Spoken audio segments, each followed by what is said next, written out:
क्या आप जब कंप्यूटर साइंस में मशीन लर्निंग या डीप लर्निंग ये टॉपिक्स पढ़ते हो और उसमें डेटाबेसेस के बारे में पढ़ते हो और ट्राई करते हो कि अच्छा ये सारी इन्फॉर्मेशन इनके जो वेक्टर्स हैं या इनका जो फीचर्स हैं वो कैसे सेव होते हैं? वेक्टर डेटाबेस क्या होता है मशीन लर्निंग के लिए, ये क्यों इम्पॉर्टेंट है, स्पेशली डीप लर्निंग जब से न्यूरल नेटवर्क्स आए हैं। जब भी आप एआई की बात करते हो, जेन एआई की बात करते हो, वेक्टर डेटाबेस जो होता है, और आपको अगर वो चीज़ समझ नहीं आती है, then in this video we will talk about it. Let's talk and understand what is vector database. अगर मुझे वेक्टर डेटाबेस के बारे में बात करनी है तो उससे पहले आप वेक्टर समझिए, वेक्टर क्या होता है। आपने अपने 12th क्लास में स्केलर और वेक्टर्स पढ़ा होगा। स्केलर जिसके पास सिर्फ क्वांटिटी है 5, राइट, 5 kg और 10 किलोमीटर, राइट, ये स्केलर चीज़ें हैं। वेक्टर जिसके पास कुछ क्वांटिटी है प्लस डायरेक्शन है ना। अगर 2 पॉइंट्स हम बोलेंगे कि इसकी लेंथ लेट से 5 किलोमीटर है और डायरेक्शन है to some degree, right, at theta, then this is a vector. Speed जो है वो एक स्केलर है, वेलोसिटी एक वेक्टर है। बहुत ही सिंपल टर्म्स में समझना है तो आप एक सर्कल में भाग रहे हो और आप लेट से 100 किलोमीटर स्पीड से अपनी बाइक को भगा रहे हो और आप उसी पॉइंट पे जाते हो, तो आपकी जो स्पीड थी वो तो 100 या आर था, बट लेट से वेलोसिटी देखा जाएगा तो वो ज़ीरो है, बिकॉज आपने डिस्टेंस जो कवर करी है बहुत कुछ नहीं करा है अगर उसी पॉइंट पे आ गए। सेम वेलोसिटी के लिए डायरेक्शन भी होना चाहिए, वेक्टर के लिए बेसिकली डायरेक्शन भी होना चाहिए, वेक्टर क्वांटिटी के लिए। अब हम देखें 2 डायमेंशनल स्पेस में, अगर एक्स एक्सिस है या वाई एक्सिस है, इसके बीच में कोई एक पॉइंट है, तो इसको बोलेंगे हम कि एक्स एक्सिस पे कितना प्रोजेक्शन है, वाई पे कितना प्रोजेक्शन है, तो उसके कोऑर्डिनेट्स वो हो जाएंगे x1 और y1, लेट से अगर ये वैल्यूज़ थी, है ना। तो एक 2 डायमेंशनल स्पेस में एक ये वेक्टर है, बिकॉज इसके पास कुछ क्वांटिटी है, डायरेक्शन है। अब वो डायरेक्शन कैसे नाप सकते हैं, डिफरेंट तरीके होते हैं। आप एंगुलर डिस्टेंस ले सकते हैं यहाँ से, है ना, एक्स एक्सिस से या वाई एक्सिस से, या आपके कुछ कोऑर्डिनेट्स होंगे।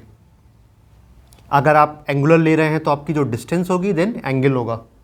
यहाँ पे अगर आप कोऑर्डिनेट ले रहे हैं तो x1 y1, है ना। अभी हम सिर्फ x1 और y1 के बारे में बात करते हैं। अगर यही स्पेस 3 डायमेंशनल बन जाए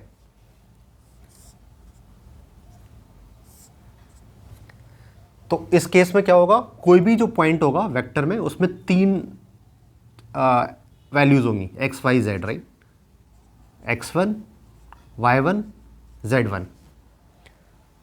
ये बता रहा है कि आपका x एक्सिस पे x1 की डिस्टेंस है, y पे y1 की डिस्टेंस है, और z पे ये 3 डायमेंशनल है, ये वाली जो एक्सिस बाहर निकली हुई है, तो ये z1 है इतना। ऐसे ही अगर 4 डायमेंशनल स्पेस हो जाए, आप 4 डायमेंशनल आप बोलोगे वो तो देखी नहीं हमने, तो अराउंड द वर्ल्ड 3 डायमेंशन ही है। 4 डायमेंशन को ऐसे समझ लो कि टाइम।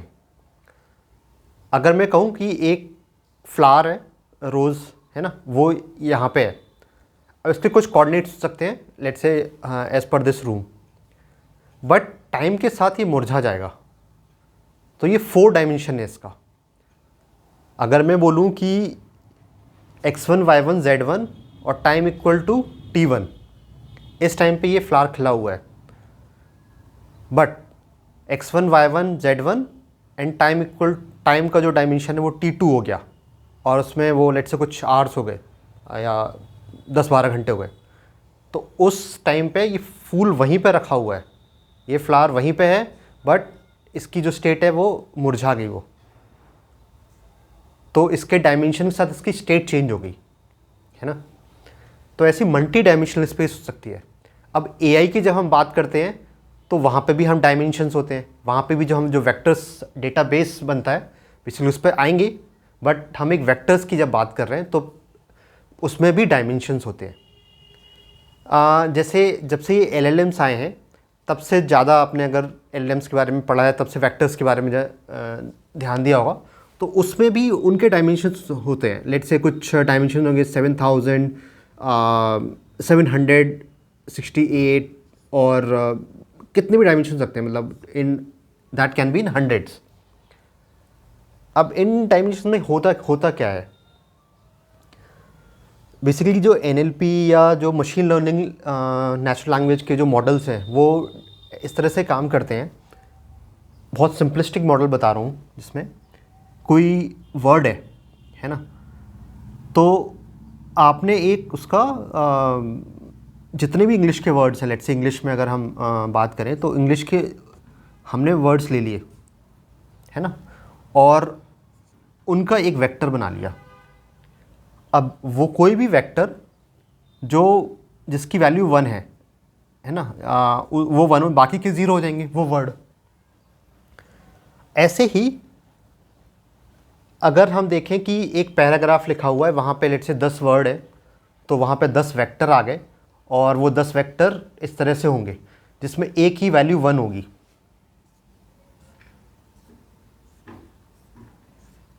कहीं पे ये वाला 1 है, कहीं पे ये 1 है, कहीं पे ये, बाकी की सब 0 है। ये वेक्टर है। ये वेक्टर कैसे बना, इंग्लिश के जितने भी वर्ड थे उन सबको हमने नंबरिंग कर दी कि भाई पहले नंबर पे ये वर्ड आएगा, दूसरे पे ये आएगा, तीसरे पे आएगा। आप डिक्शनरी ले लो, डिक्शनरी में वर्ड्स अरेंज होते हैं, उसमें सारे वर्ड्स की मीनिंग्स होती हैं। लेकिन ऐसे वर्ड्स चलो इवॉल्व होते हैं, वो एक अलग बात है। अगर मैं एक बात कहूँ कि भाई हम एक ऑक्सफोर्ड की डिक्शनरी ले ली हमने, और उसमें जितने भी वर्ड्स हैं उसके बेसिस पे हमने एक वेक्टर बना लिया।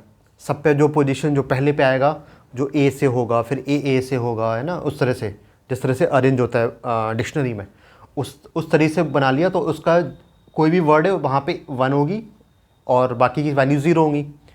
और हमें एक पैराग्राफ को अगर हमें रिप्रेजेंट करना है वेक्टर्स में जिसमें 10 वर्ड है, तो ऐसे 10 वेक्टर बन जाएंगे और 1 वैल्यू होगी। इसमें आप चैलेंज समझ रहे हो, सारी वैल्यूज़ 0 हैं, कुछ ही वैल्यूज़ 1 है। तो मेन इन्फॉर्मेशन, हम इतना सब कुछ डेटा रखने पे हम एक पैराग्राफ बोल रहे हैं, और ये मान लो 10,000 वर्ड्स तो होंगे ही, है ना, मिनिमम। कोई नंबर मैं मिनिमम ले रहा हूँ, 10,000 वर्ड हो गए तो 10,000 पोजीशंस होंगी इस पे। और ऐसे ही मान लो 10 वर्ड है तो 1 लाख, है ना, 1 लाख नंबर्स हमें स्टोर करने पड़ेंगे सिर्फ एक पैराग्राफ स्टोर करने के लिए।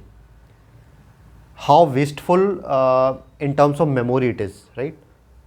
नॉट जस्ट मेमोरी बस कंप्यूटेशन, बिकॉज इसके बाद कुछ कैलकुलेशंस करनी है। मशीन लर्निंग में क्या होता है, कुछ एल्गोरिथम लगती हैं, कुछ कैलकुलेशंस वगैरह होंगी, और वहाँ पे सीपीयू लगेगा तो लाइट लगेगी, है ना, बिजली लगेगी, और कॉस्ट बढ़ेगी कोई भी प्रोसेस की। तो उसके चलते ये वेस्टफुल तरीका है, तो इसको हम यूज़ नहीं करते हैं एक्चुअल में। अब आते हैं कि यूज़ कैसे होता है फिर। तो चलिए देखते हैं कि वेक्टर कैसे बनते हैं। तो जो करंट मॉडल्स हैं वो टोकन्स यूज़ करते हैं। अब ये टोकन होते क्या हैं, अब हमने हर वर्ड को टोकन नहीं माना, हमने वर्ड की मीनिंग्स निकाले। सो फॉर एग्जाम्पल, एक किंग है ना, अब इसके पास क्या है, पावर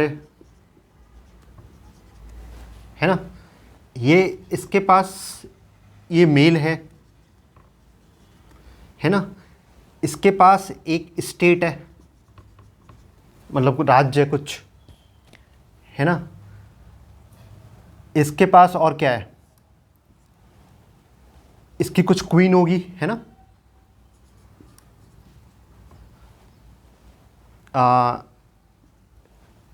इसके कुछ चिल्ड्रन होंगे, ये ह्यूमन है। ये डायमेंशंस हो गए। अब ये किंग है, अब मान लो यहाँ पे क्वीन है, इसमें अब सिमिलैरिटी क्या क्या है, ये भी ह्यूमन है, इसके पास भी एक स्टेट है, इसके भी बच्चे हैं, इसकी भी टू सम एक्सटेंट पावर है ना। बस ये फीमेल है, यहाँ पे जो मेल था वो यहाँ पे फीमेल है ना। तो चीज़ें सेम है, इसका किंग से रिलेशन है। अब एक कोई तीसरा एग्जाम्पल लेते हैं, मान लो कोई वर्ड है, यहाँ पे चिल्ड्रन, तो चिल्ड्रन के पेरेंट्स हैं, मतलब यहाँ पे ले लेते हैं फादर है ना, यहाँ पे मदर है ना, और बाकी की रिलेशन है, ये मेल होगा या फीमेल होगा, है ना, जेंडर होगा बेसिकली। तो बेसिकली हमने क्या किया, हर के डायमेंशंस ले लिए कि एक पर्टिकुलर एंटिटी के कितने डायमेंशंस हो सकते हैं। तो उससे इजी क्या हो गया, मान लो हमने 1000 डायमेंशन ले लिए, पहले कितना था 10,000 वर्ड्स लिए थे हमने, अभी हमने क्या किया 1000 डायमेंशन ले लिए, तो 1000 पोजीशन बन गई। जो एक्सेस हमने बात करी थी 2 डायमेंशन 3 डायमेंशन की, अब हर डायमेंशन में किंग, मान लो किंग वर्ड को हम इसका वेक्टर बना रहे हैं, अब वेक्टर नंबर फॉर्म में होगा, तो किंग अगर पहला डायमेंशन मान लो वो ह्यूमन है या ह्यूमन नहीं है ना, या लिविंग थिंग है नॉन लिविंग थिंग, मान लो लिविंग थिंग है तो 1 आ जाएगा। अब यहाँ पे आ जाएगा ह्यूमन तो 1 आ जाएगा, जेंडर तो इसमें मेल है तो जैसे मान लो मेल का है तो 1 आ गया, है ना। अब इसके ये पॉवर्टी है, मान लो इसके पास पॉवर्टी है क्या, ये 0 होगी इसकी वैल्यू, है ना। पावर कितनी है इसके पास, लेट से एब्सोल्यूट पावर तो नहीं होगी पूरे वर्ल्ड में, तो इसकी वैल्यू होगी 0.6, है ना। ऐसे करके सब पे कुछ ना कुछ वैल्यू है। अब 1000 डायमेंशन में ही 1000 डिफरेंट डायमेंशंस में एक वेक्टर बन गया जिसमें सब में कुछ ना कुछ वैल्यू है और कुछ ना वो वैल्यू कुछ रिप्रेजेंट कर रही हैं। अब इससे 2-3 फ़ायदे हो गए। एक फ़ायदा तो ये कि डायमेंशन घट गए तो नंबर ऑफ़ वैल्यू कम हो गई, कम स्पेस में इस वेक्टर को हम रिप्रेजेंट कर सकते हैं, प्लस 2 वेक्टर्स के बीच का रिलेशन भी सेट कर दिया हमने। किंग और क्वीन इनकी जो कुछ वैल्यूज़ जो हैं बहुत सेम होंगी, because both are powerful, both are from monarchy family, right, और ऐसे कुछ करके बस कुछ डिफरेंस होंगे, जैसे मेल है वो फीमेल है। तो 2 वेक्टर्स के बीच में रिलेशन भी सेट कर दिया हमने, 2 वेक्टर के बीच में दो वेक्टर्स के स्पेस भी कम हो गया। अब इससे एडवांटेज मेमोरी का तो हुआ, प्लस हमने रिलेशनशिप भी इजी कर दिए। तो जो आजकल के जो LLMs वगैरह हैं वो इस तरह से डिपेंड करते हैं। हर LLM, हर large language model, whether ChatGPT हो, वेदर जेमिनी हो या और कोई है, वो सब अपने अपने डायमेंशंस अलग है। हम ये नहीं कह सकते एक वेक्टर अगर हम किसी ChatGPT का ले वो जेमिनी से मैच होगा, वो नहीं होगा।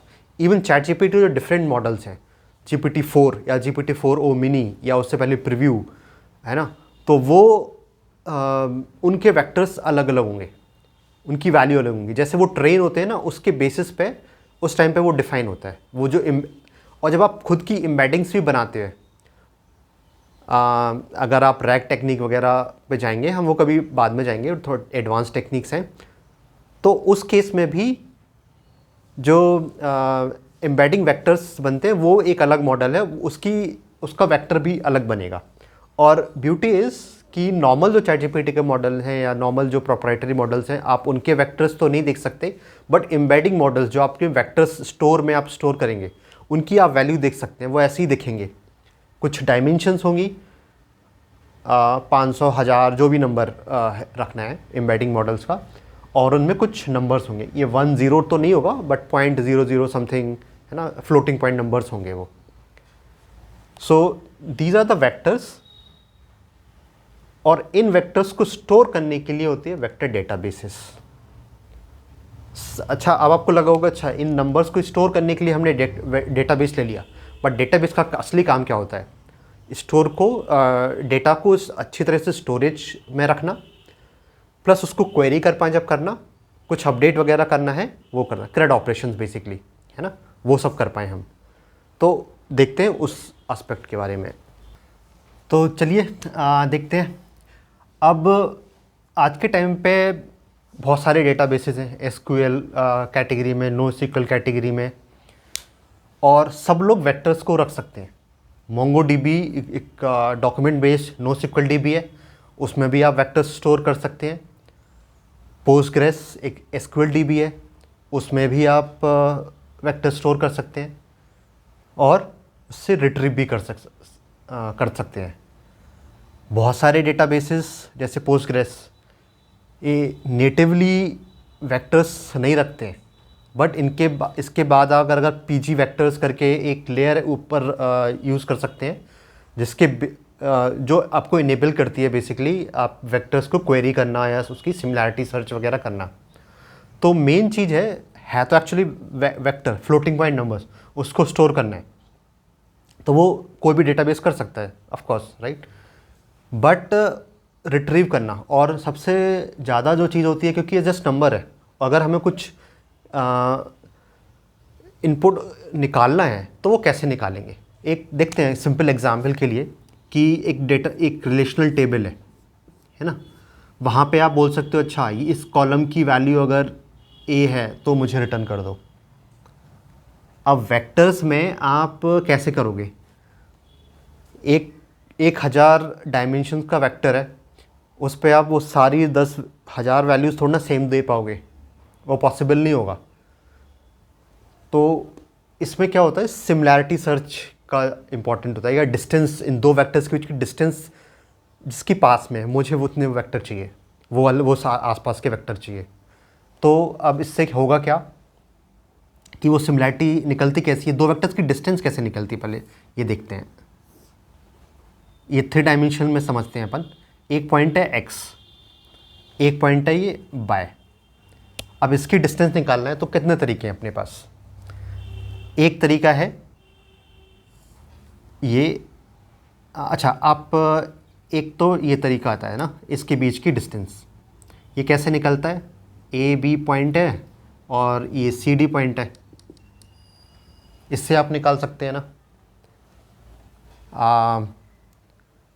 जो यूक्लिडियन डिस्टेंस होती है, प्लस दूसरा तरीका ये जो x और y के बीच में डायरेक्ट डिस्टेंस निकालना, वो यूक्लिडियन डिस्टेंस फॉर्मूले से निकलती है। दूसरी distance Manhattan distance, this plus this, है ना। तीसरा तरीका ये हो गया मैनहट्टन, मैं लिखता जाता हूँ, है ना। और जो एक था यूक्लिडियन,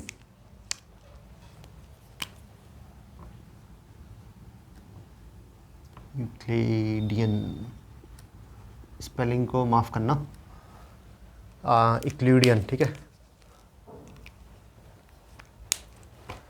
अब और क्या तरीका हो सकता है, एंगुलर डिस्टेंस, है ना, इसके बीच की दूरी कितनी है, ये डिस्टेंस हो सकता है। और एक मार्कर और है तो अपने पास, तो एक और डिस्टेंस देख लेते हैं। इसकी डिस्टेंस ये x1, ये y1, x1 प्लस y1, है ना, जो भी आ रहा हो वो इसकी डिस्टेंस है। एक्चुअली ये 4 तरीके हैं जहाँ पे हम डिस्टेंसेस निकालते हैं दो वेक्टर्स के बीच में। आप जेमिनी जब वेक्टर स्टोर्स के बारे में देखोगे तो वहाँ पे ये 4 तरीके अलग अलग तरीके समझाए जाते हैं कि 4 तरीके से आप सेलेक्ट कर सकते हो आपको कौन सा डिस्टेंस यूज़ करना है। डिफरेंट एप्लीकेशंस के लिए डिफरेंट टाइप्स की चीज़ें लगती हैं। सो नथिंग इज़ गुड और बैड ना, सबसे बेस्ट कौन सा है। सो ये 4 तरीके हैं ये एप्लीकेशन डिपेंडेंट है, इसलिए मैं और ज़्यादा भी इस पर डिटेल में नहीं जा रहा हूँ कि कौन सी हमें कौन सा डिस्टेंस कब यूज़ करना चाहिए, वो हम बाद में देखेंगे। बट अभी के लिए हम एक जो नई जो चीज़ देखना चाह रहे थे वो था अपना कि वेक्टर डेटाबेसेस जो होते वो क्या वो कैसे यूज़ करेंगे इस चीज़ को। हमने बोला कि हमें एक वेक्टर चाहिए या उससे सिमिलर वेक्टर्स चाहिए। तो एक वेक्टर था, उसकी x, y और z ये पोजीशन थी, है ना। मान लो ये किंग था, तो इसके आसपास ही क्वीन होगी, लेकिन बस एक डायमेंशन जिसमें जेंडर किंग का मेल होगा, उसका फीमेल होगा। तो मान लो अगर ये वाली जो डायमेंशन थी, है ना, ये जेंडर की डायमेंशन है, तो उसका पॉइंट यहाँ पे आ जाएगा x माइनस वाई जेड, है ना। सिर्फ एक पॉइंट वो उल्टा है, बाकी की सारी डायमेंशन सेम है। अभी तो 3 डायमेंशन हम बात कर रहे हैं, बट हमने जब पहले देखा था कि एक वेक्टर कितना 1000 डायमेंशन का भी हो सकता है। तो इस तरह से अपना वेक्टर्स दो रिप्रेजेंट होते हैं, और उनके जब हम सर्च करते हैं कि एक पर्टिकुलर क्वेरी है हमने लिखी हुई है, ChatGPT आपने एक क्वेरी डाली, तो उस क्वेरी को पूरा एक वेक्टर में बदला जाएगा। अच्छा, यहाँ पे एक वर्ड का एक वेक्टर नहीं बनता, पूरी क्वेरी का वेक्टर बनेगा। जैसे आपने लिखा explain me vector databases ChatGPT पे, तो ये पूरा क्वेश्चन का एक वेक्टर बनेगा। ऐसा नहीं होगा कि एक्सप्लेन का अलग बनेगा, वेक्टर का अलग बनेगा, डेटाबेस का अलग बनेगा, नहीं, पूरे का एक बनेगा। वो वेक्टर क्या दिखा रहा होगा? अच्छा, ये क्वेश्चन है, ये वेक्टर डेटाबेसेस के बारे में पूछ रहा है, ये मशीन लर्निंग के रेफरेंस में पूछ रहा होगा। अच्छा, होगा क्यों वहाँ? क्योंकि ये ऑटोमेटिक ये जो क्वेरी है वेक्टर डेटाबेसेस और किसी टाइम मान लो बायोलॉजी में नहीं यूज़ हो रहा है ना वेक्टर डेटाबेसेस, तो वहाँ की जो स्पेस के सारे वेक्टर्स दूर होंगे। मशीन लर्निंग से रिलेटेड जितने भी वेक्टर्स हैं वो एक तरफ होंगे, साइड में सारे जितने भी वेक्टर्स हैं ना, तो इनका क्लस्टर टाइप का बन जाएगा।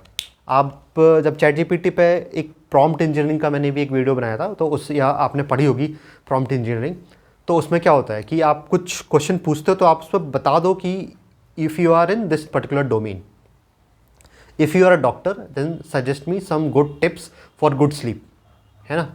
आप अगर ये कह देते हो then it will start looking your answer only in that particular area। Search करने को तो उसके लिए पूरा वेक्टर स्पेस है, बहुत पॉसिबल नहीं है वो। जितना आप नैरो कर दोगे then it will be able to search more perfect answer।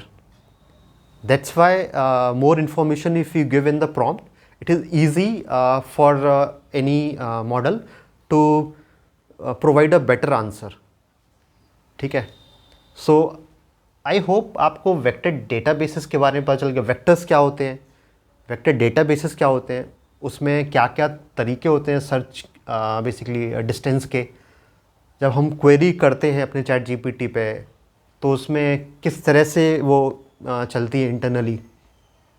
अब इस पे आप खुद की कुछ एप्लीकेशंस लिख सकते हो, जैसे कि रैग टेक्निक से, या आप अपनी LLMs वगैरह यूज़ करके कोई भी ChatGPT या कोई भी LLM मॉडल यूज़ करके, उस केस में भी जब आप लिख रहे होते हो तो यू हैव टू मेंशन कि कौन से टाइप का आपको सर्च लगाना है, सिमिलैरिटी सर्च लगाना है और मैक्सिमम मार्जिनल रेलेवेंस, ऐसे और भी तरीके हैं।